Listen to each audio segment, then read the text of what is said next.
Welcome to the Untold Stories of Real Estate Investing, hosted by Wayne Courreges III, a place where active and passive investors come to hear the good, bad, and ugly of real estate investing. Our guests consist of experienced operators and investors who want others to succeed by sharing their stories. If you're looking to syndicate deals or grow your wealth passively in real estate, you've come to the right show.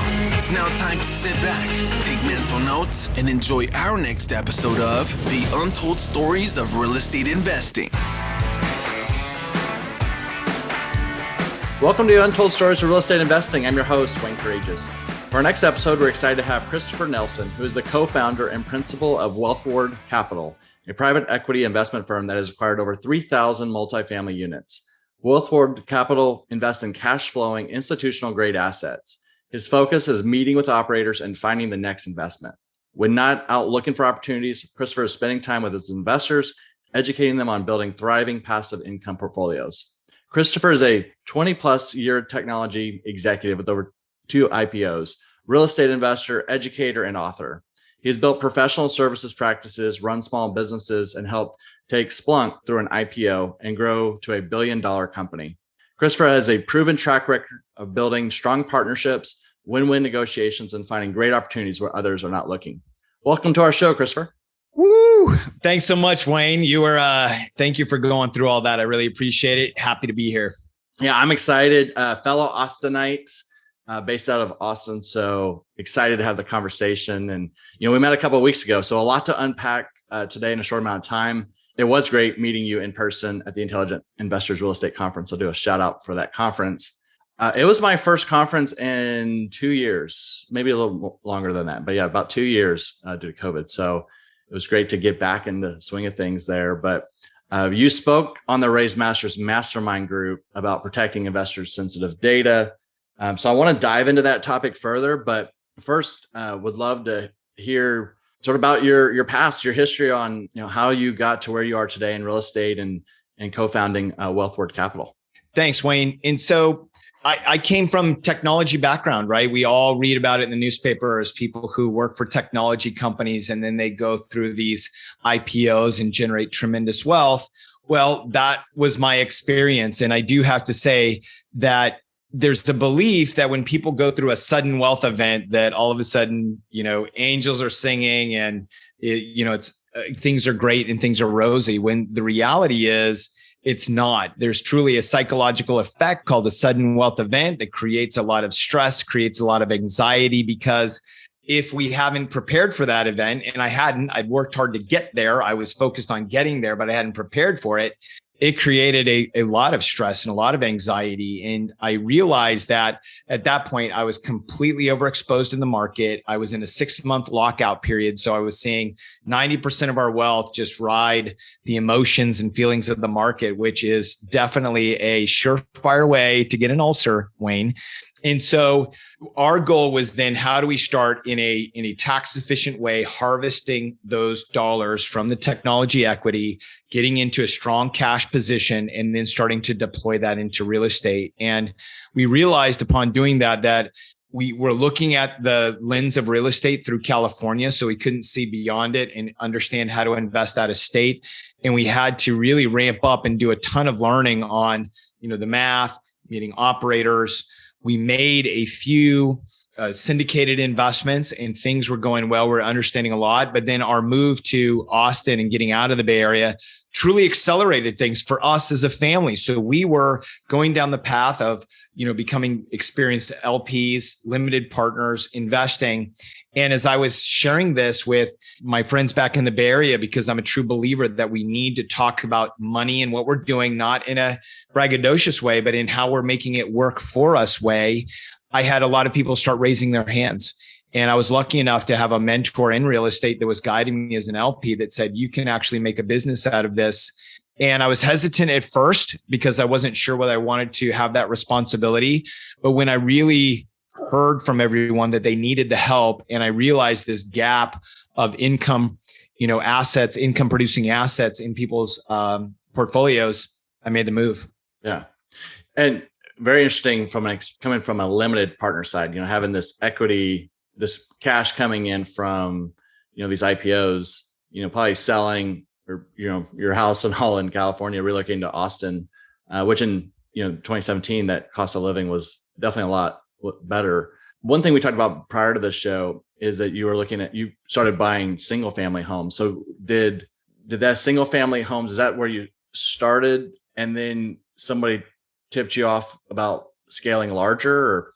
No, actually, we had started being LPs and syndications first. We'd actually gotten exposed to crowdfunding, and that really sort of appealed to my sort of executive nature of, okay, get to know the operators, understand those things.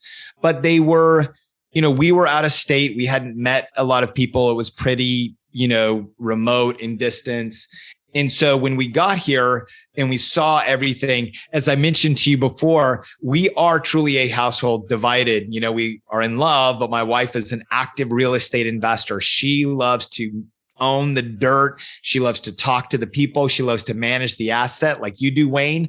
I love the executive engagement. I love to know the operators, see how that business runs. I like to see large things and help people and companies scale. So being a capital partner and helping, syndication businesses grow or create funds, that's what gets me really excited and focused. But we just came here and we just knew that there was a huge opportunity, and there was to actually anchor our active portfolio. And so we just made the move. The timing was right.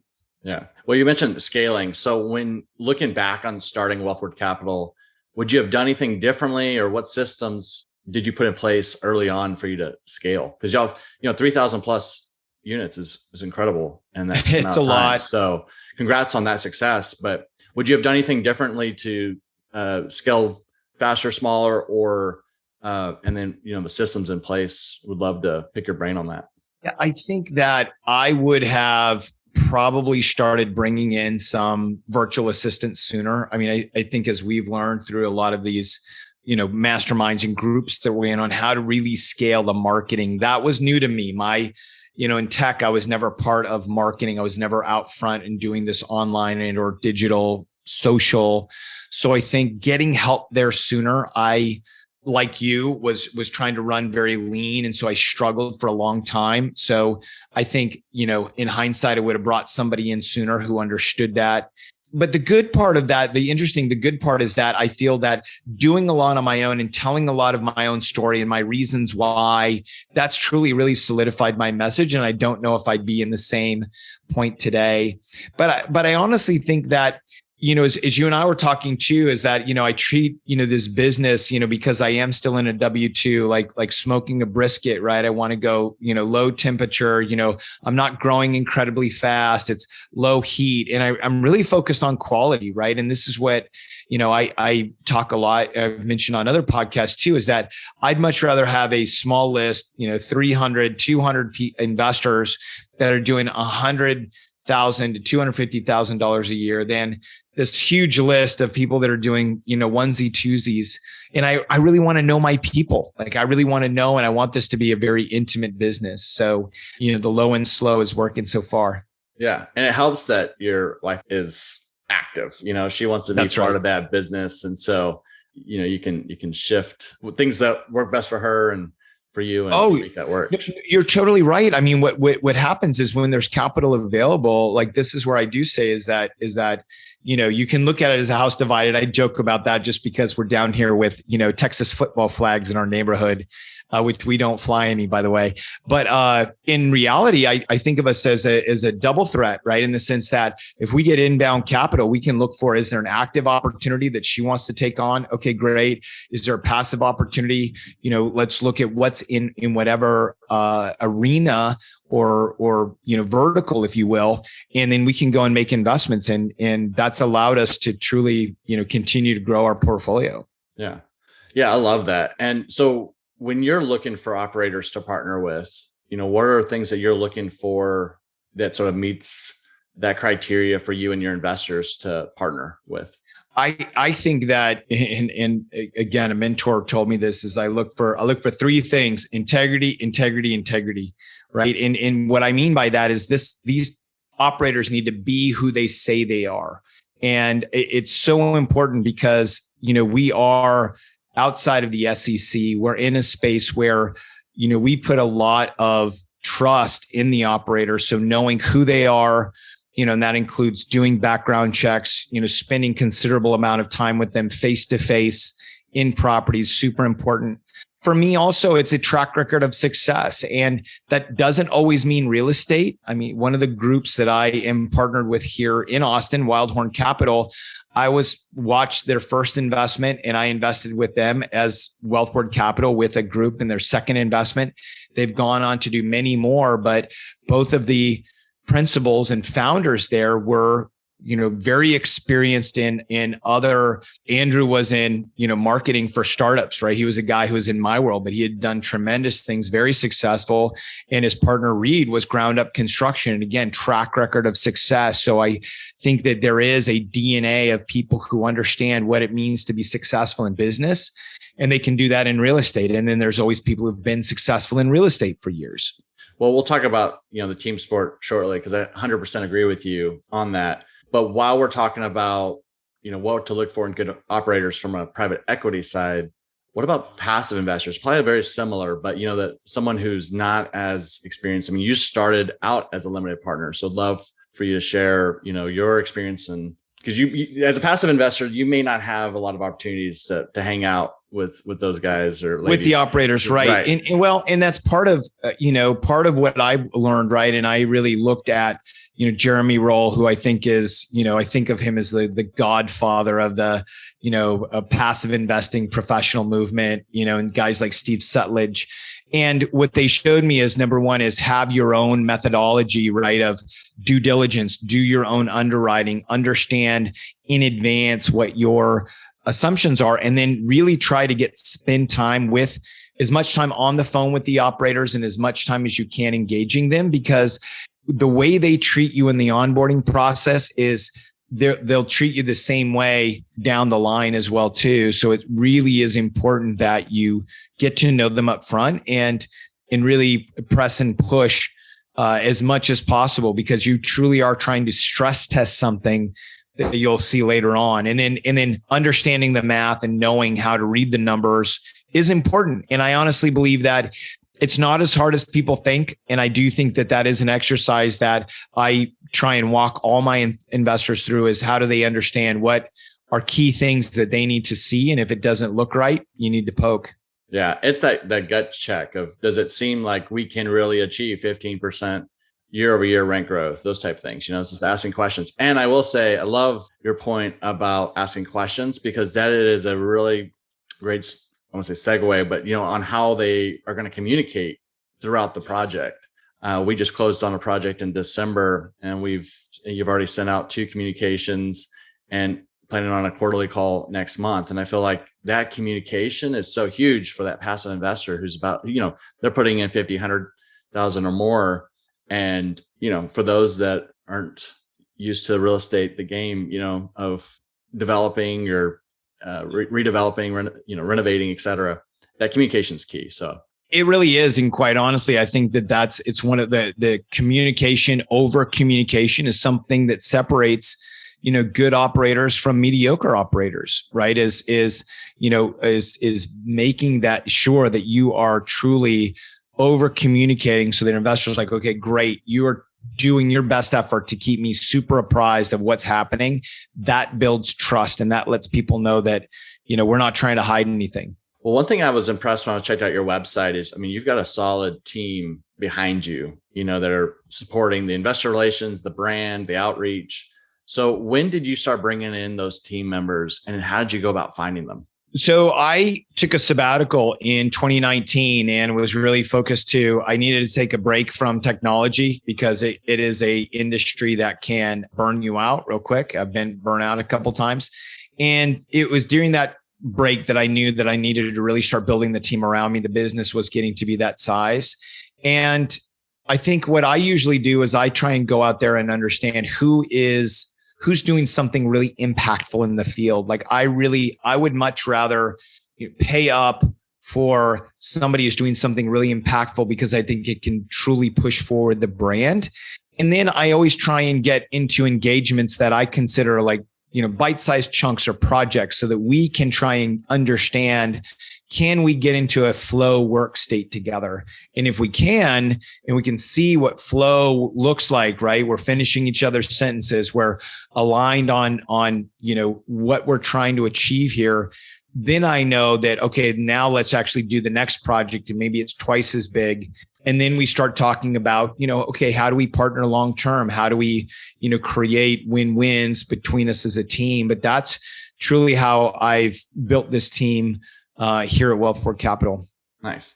Yeah. So it's really important, it sounds like, to sort of test drive a little bit before you go right into, the, say, professional marriage, right? So you're testing them out, going on dating. I do, because, I think that's one of the flaws, one of the challenges we have in the workforce, right? Is, you go there and you go through this interview process that's very staged that people can really prep for. And, in technology, right? It's there. And I know, and I've had to prep for interviews myself, and but it's not the work. And so I think one of the advantages of real estate, being entrepreneurial, is you can engage people that are, working as contractors and put together things that you can act as if. And then, what I always do is, it's a, sports analogy, look for the free agents and be like, okay, you need to actually be on this team. And then you go recruiting, Yeah. Love it. Well, since we met at a mastermind a couple of weeks ago, are there any other masterminds that are programs? I mean, you've mentioned your mentor. You don't have to say that who that person is or a group, but if you want to, I would love to hear about what other programs, masterminds that you've seen that are helpful for people trying to transition to real estate. And then, so starting out, because what I've found is, there are groups, mentorship groups, that are great at getting you to a certain point, right? But then as you need to scale or things change, you've got to continue putting yourself in positions where you're with other like-minded people, That's in right. different areas, right? So that helps push. So all that said, have there other masterminds or any groups that you recommend? Well, as we're both a part of Raise Masters, which I think is, a great, phenomenal mastermind for those who are on the capital raising side and building a capital raising business, learning the fundamentals, et cetera. The other mastermind, and I don't have the book here, but I am a part of a personal branding mastermind by a gentleman by the name of Mike Kim. And he wrote a book called You Are the Brand. And I joined it because I started reading a lot of his materials and following him. And I realized that, especially in our part of the real estate business where we are raising capital, we're also doing a lot of education, that what's going to differentiate, what's going to set us apart, what's going to pique people's interest is our story, is how we tell the story.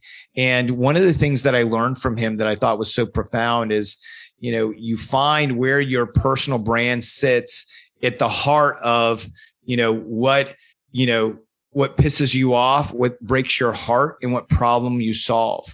And that was something that really helped me articulate that, what breaks my heart is that there's many technology employees, and I know plenty of them that have $7, $8, $10 million in the bank, but they don't feel like they can take a sabbatical or retire because they have no income vehicles. They're all in stocks. They're all in venture capital. What pisses me off is the fact that we have this, financial behemoth, this wealth management industry that will not own up to the fact that the bond market's dead, income's dead, and they need to start pushing people towards income producing assets so that they can have a decent retirement, and not, fall into this 4% rule that's going to end up, not leaving any generational wealth for their family.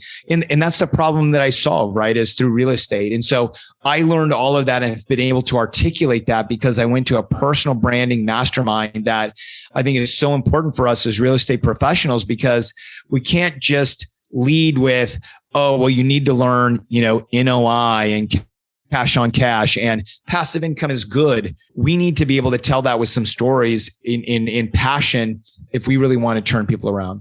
Yeah. And that educating and having that mindset that, you have a lot of value to bring, and you can speak their language too. From a technology That's right. side, we talk a lot in the Raise Masters Mastermind, but you hear it a lot other places. But finding your avatar, who's your customer, who can you relate to, and educate. I hate like the sales marketing in real estate, because it's not sales and marketing, it's educating. And if you're educating, people are going to want to learn more. And I've said it on the show before, where we're all very cattle-like driven mindset of a herd. We go through the stocks and 401k and all this, but the reality is real estate can really open up an incredible amount of wealth and time. Whether you want to do passive or active, you can even have a choice within that too. So love what you're saying, and kudos to you for taking it to another level and getting that mindset, mentor. I think that's I have to look into that myself too. So happy to share. Yeah. So a couple of weeks ago, I know we keep talking about a couple of weeks ago, but you are very passionate about protecting sensitive data. And obviously with your technology background and you being very close and intimate with what's going on in the online world, I just think I would love to just give you an open mic. Sure. And you can spend the next 30 minutes if you want talking through all this. But I just feel like it's so important from a passive investor side and an active investor side. But, with this podcast, more so educating people who just don't know any different. And there's nothing wrong with that. That's why people are listening into this podcast, right? But I just think you had so many things that hit me too. So we're digging in on our side too to make sure we're making sure we're protecting. But all that said, I want to tee you up and just share your thoughts on all that. Yeah. So, it's interesting, right? Regulation and having compliance and regulation is a headache, but sometimes it's good hygiene, right? And so I just know from my experience of helping companies go from private to public, when you become a public company and you are under the purview of the SEC, there are very stringent guidelines as far as the way that you need to handle data and a lot of things that I've been exposed to. And the world of cybersecurity is truly the new frontier of crime. You are not going to, there are plenty of people that I would argue that are born today that will never actually physically be pickpocketed, right? When we were, at least for myself, growing up and going to, Europe in the 90s, was be careful of pickpockets. Where now we have to be careful of our online presence and our online data, because identity theft, phishing, where somebody is trying to get access to your bank accounts or your private information so that they can either sell it to somebody else who's going to exploit you, or so that they can exploit you themselves and try and take money. We're a much greater probability that's going to happen. And so because we are in the world of private equity, right? This is private business and there's not a lot of compliance. We have to hold ourselves to a higher standard. And so that's where I, at the mastermind, said, I have been flabbergasted as I've come into this industry and I've seen people being very flippant with, bank account information, wire transfer information. I mean, one of the most common ways right now that you'll find that fraudsters are taking advantage is, number one, is email is not safe. Email is an unsafe form of communication. It is not encrypted. People can snoop it. People can spoof it. So they will take, if somebody's emailing wire instructions, they'll intercept it. They'll put new bank accounts, ship it to somebody, no validation verification. Somebody is wiring information into another bank account. That's why wire information needs to be presented on a secure portal or secure Dropbox, and somebody who has that specific email can download the link. There needs to be just a very simple process set up to ensure that that's secure. And that's just an example. And so what I really try to walk people through is, how do you need to physically be safe with your devices, right? Your computer and your laptop. Investors' laptops should have passwords on them, and you should not turn them over to other people to play on or do things on, with things that have your private and personal information. Everybody should have a password manager, right? That has all their passwords. So they're very super secure, stored in a place and not written down anywhere. And then, you should think about encrypting your laptop and your phone too. You know what I mean? Which just means that if somebody takes it, they can't then go in and mine that data out of that hardware device directly. It's locked up in your password.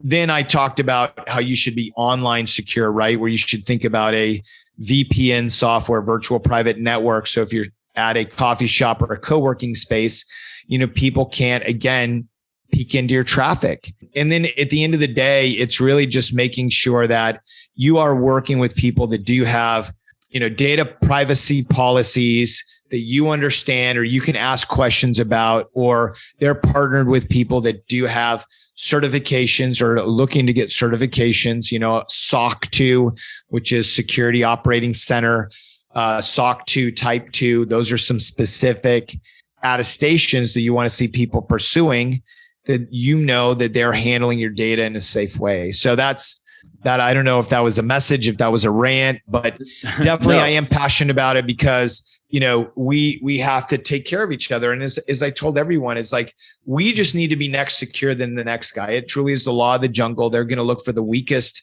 link and they're going to go exploit that. So we just need to start working on our hygiene and moving our level forward. Yeah, no, there's a lot to unpack there. And from a limited partner side, passive investor, where you're, especially in the beginning, where you're asking a lot of questions and you're not knowing what to send and what not to send. I think the big key point, and there's a lot of key points there, but first key point is email's not safe, right?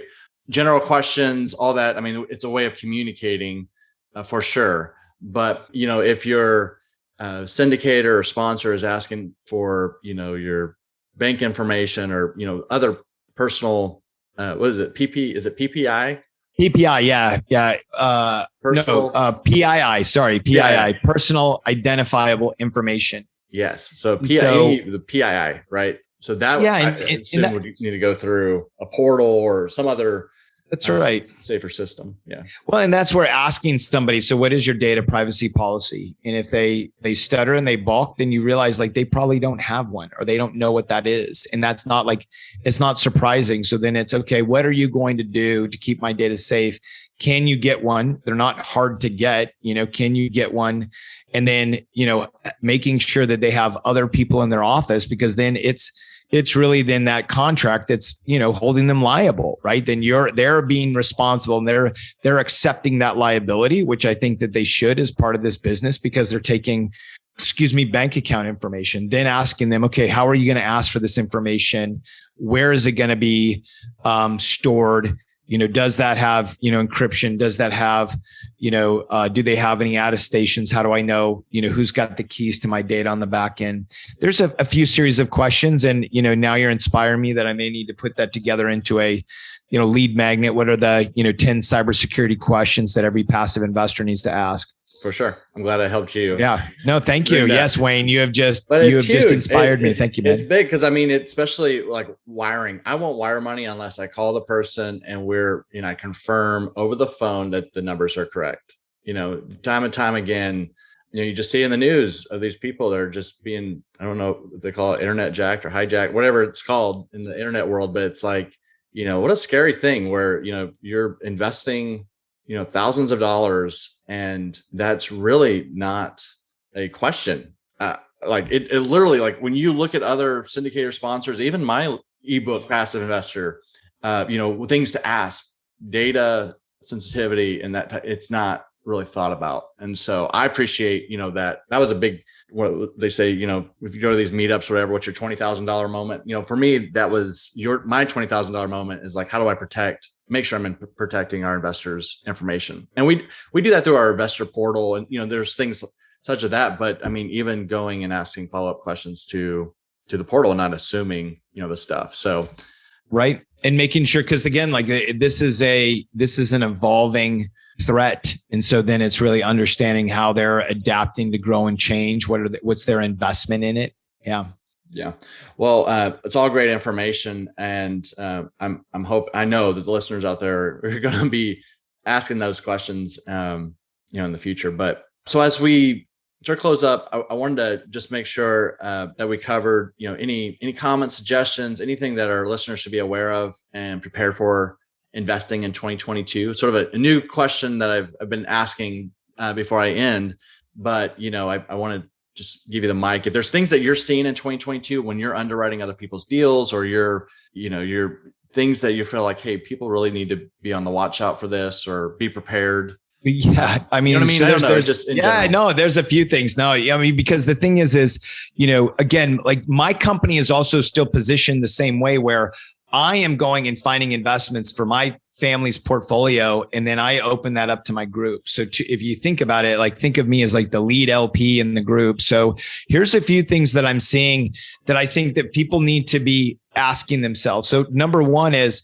what's more important right now? Is it really your equity multiple, or is it the cash on cash return? Because I think that if it's really cash on cash, you need to start then either looking in other markets or other asset classes besides multifamily, because multifamily, what I'm finding in my portfolio is where I have been investing and I'm still doing some investing here in Central Texas, that cash flow is going away, right? I mean, it's getting much more compressed and it's an equity play, which to me, that becomes another growth tool. Like what I have in stocks is I'm not going to get any cash flow and then it's going to expand. Well, I need cash flow so that I can be training my portfolio to support me in retirement. So that's number one. Number two is, do I want to be getting into investments and partnering with people where I'm going to have to cycle the capital in 2 or 3 years, right? Because and this is where different size syndicators have different needs.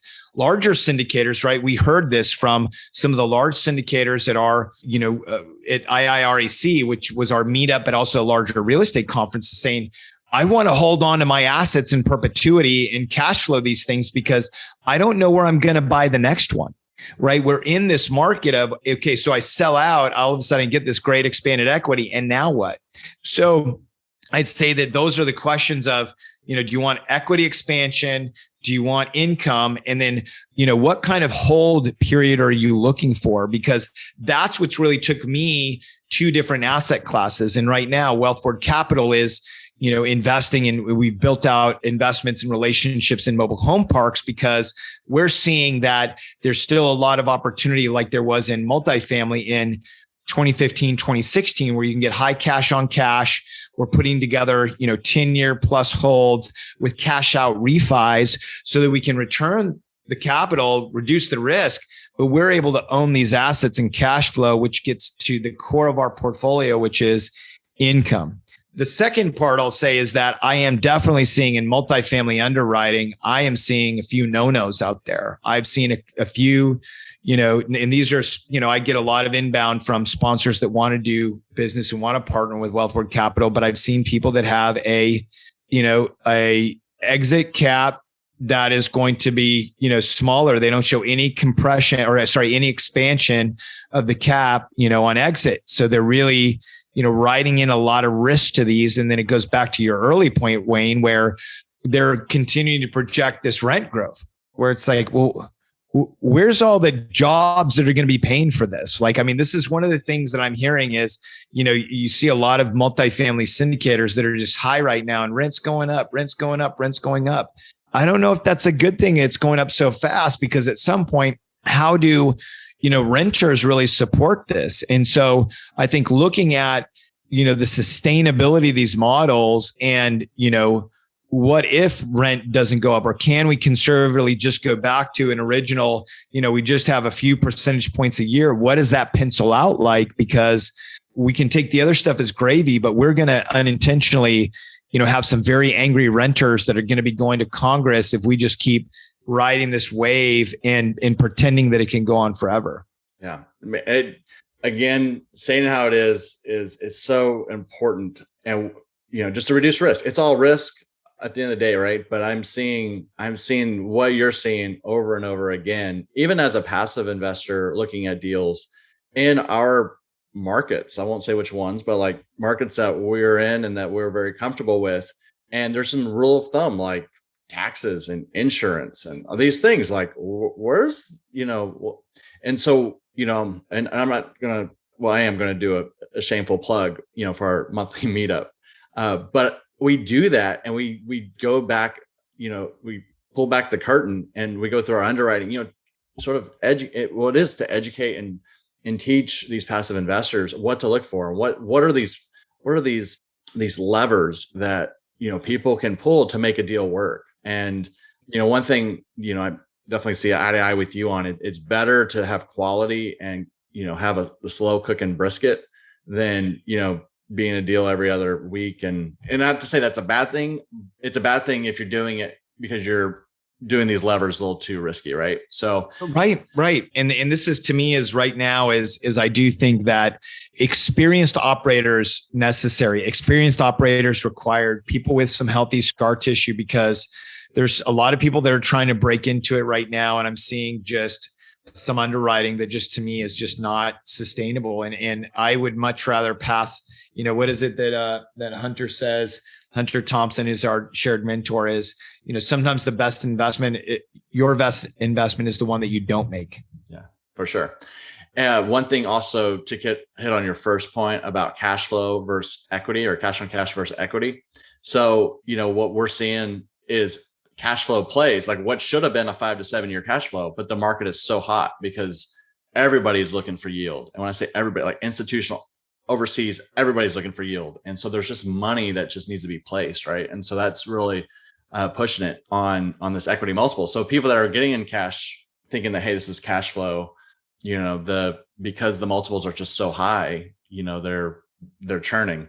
So, it's hard from a syndicator operator standpoint to, make a decision on what to do that's going to make everybody happy. But I think more so just, again, everybody going in with their eyes open, like, hey, things can shift, and, business, plans shift, and ultimately general partners ideally are, in theory, and what they should be doing is looking after the best interests of all their investors. They should. And this is where I do think, this is where, I'll take us into the, into the future, with my tech crystal ball, is this is where, I spent a lot of time with, Michael Flight on blockchain and real estate, and where tokenization of real estate will then allow GPs to own things in perpetuity and provide secondary liquidity. And I do see that there is, and this is something that I'm very bullish on. I'm working on with, the Thrive community teams that we do the mobile home parks with, is our goal is to hold those assets in perpetuity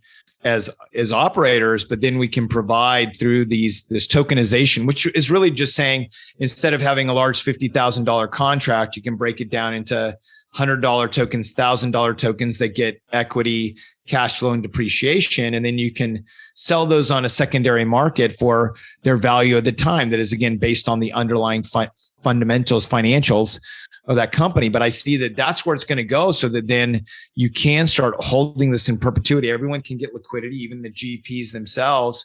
And then, but then you have at least clarity of where you're going to put that money next. Because that's the biggest question. And this has been a great, and I know we're exploring and thinking aloud, but that's what I'm asking myself, is where am I going to put my money next, so that I don't have to think about cycling all of it, every 2 years, because I don't know where the assets are going to be. All I know is I'm excited to have another podcast show with you talking about this tokenization thing. I got in the crypto world last year, didn't put a whole lot into, I think it was like $7,000 or something like that, but it was just testing it out. I was at the peak of everything right before Elon Musk did his thing on Saturday Night Live with Doge or whatever, Dodge. I don't know. I still own it, but the point is now that things are changing in the metaverse and everything else, man, we've got to have just a separate show on that. I'd love to pick your brain on it. No, we'll talk about it so that people can understand, like, again, like the difference between like crypto and these currencies that are creating sort of this open market, and the difference between, Bitcoin and others.